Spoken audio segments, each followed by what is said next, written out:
makulethi ngakafika usuku lwakho ngoba ukufa kwakho makulethi ngakafika usuku lwakho nami ngisho kodwa ngeke ngibazi ubuhlungu bakho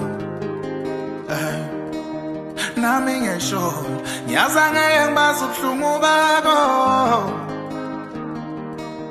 ungakulinga uyibulale ngane yami ungakukwenze lokho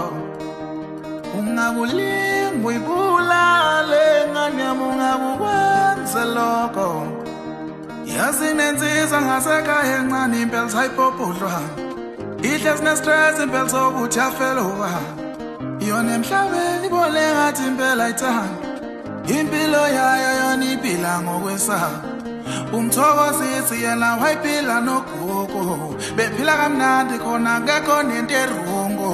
ngolunye usuku wathi ugogo washisa itshe wabone ngathi yena ugogo yamfukozisa angithi ugogo yena ufuna kula bensizwa kusemhlabeni bengalo kube mhlwathuzisa kodwa yena wayibuka ngeyakhe indlela wathatha nentambo esihlahleni wayiphanyeka wena